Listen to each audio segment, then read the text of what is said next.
A good story with average shooting and some tedious missions and level design. That's the theme of the day in Lost Planet 3, but to be honest, I'm okay with that. I missed the first two games in the series, but as Lost Planet 3 is a prequel to the first game, I shouldn't be missing out on too much information, and certainly this game does a fine job of fleshing out the characters and explaining their motives. You'll play Jim Payton, a contractor who's signed on to do some sort of mining work for the ubiquitous Neo-Venus Construction, a company known throughout the game as Nevek. Planet Earth is in dire straits, and a small group of workers have been sent to a planet known as E.D.N. 3 to extract a valuable form of fuel present there, known as T-energy. As you might have guessed, this job isn't all Payton assumes it to be, and he's soon thrust into an exciting story in which things happen. Things such as pressing F a lot, and killing small aliens, and killing big aliens, and pressing F some more. Okay, perhaps I'm being a little cynical. The story's good. There's not much to say specifically without risking spoilers, but it's surprisingly well written. I especially liked the stilted conversations between Jim and his wife, who's still living on Earth, and for the most part nicely acted. It does a fair job of avoiding clichés as well. I mean, of course there are some, this is a video game, but there are plenty of places where it could have been cliched, but artfully dodges it and does something really cool instead. As far as gameplay goes, Lost Planet 3's lacking anything really special. Lots of the game relies on some very pedestrian third-person shooting, often against very weak enemies that will go down with just one or two shots, but occasionally against larger, tougher enemies that will likely require you to use some form of cover. The rest of the game takes place with the player in control of a huge industrial mech known as the Rig, or Gertie if you're really close to her.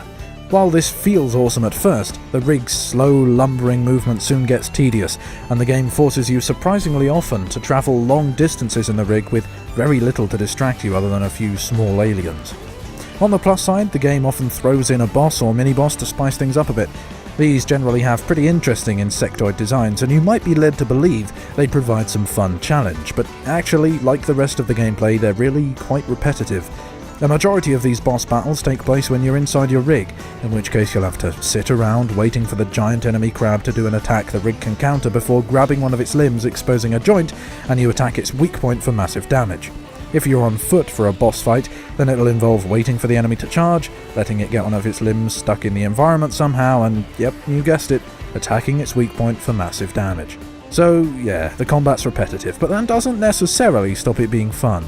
Watching the various enemies explode and splatter their delicious orange glowing blood over the screen is satisfying and fun, in a similar way to, say, Left 4 Dead, although without the co-op element. And you can throw in a little more variety yourself by purchasing upgrades for your guns and rig, or buying new weapons using the T-energy collected by killing enemies.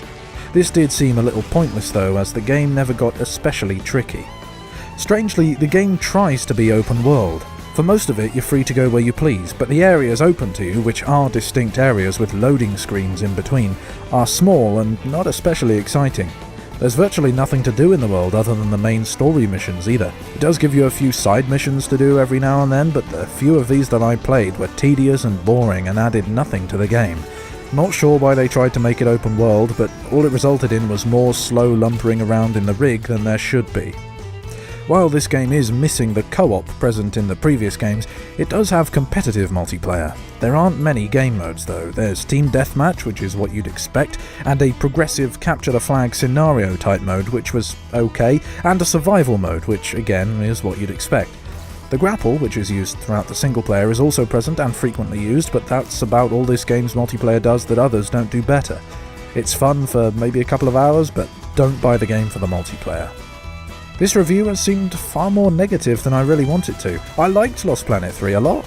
The gameplay may be average, but the story more than pulled it through. Despite all the bad things I've said about it, I'd still personally recommend it just for the story experience. If you're a more gameplay-oriented person, then it might not be for you, but I do like my games to have a good story when suitable, and Lost Planet 3 fits the bill. Now, the technical side of things for people playing on PC. Lost Planet 3 uses Unreal 3 as its engine, so you should have an idea of what to expect. Graphically, this is a nice game. Good resolution textures pretty much everywhere, aside from on the rig for some reason, which is weird considering how often you see it close up. Very nice lighting effects, yeah, it's a good looker. It performed as well as I'd expect, or better as well. I've got 6 gigs of RAM, a GTX 670 and a Core i7 970, nothing special, and it never dropped below 60 frames a second at Full HD with maximum settings. Unfortunately, there are one or two little niggles. For one, it uses pre-rendered cutscenes all the time, and they are terrible. They're only 720p and they're compressed to all hell. Seriously, YouTube videos are higher quality. I just can't understand why the cutscenes weren't done real time in-engine. They're obviously rendered using the game's engine and assets, but they just look horrible because of the compression. Very frustrating. The other niggle, and this is a much smaller one, is that sometimes the animation isn't too great. The grapple animation is pretty weird, and when you're in conversation with NPCs, it kinda seems like the animation is chosen at random. The lip sync's okay, but I've no idea what they're doing with all the gesturing. So there you have it. An average but nicely polished third-person shooter carried by its story. It's a matter of taste, I guess. If you think you'll enjoy this game like I did, then you can pick it up for a reduced price at gamingdragons.com.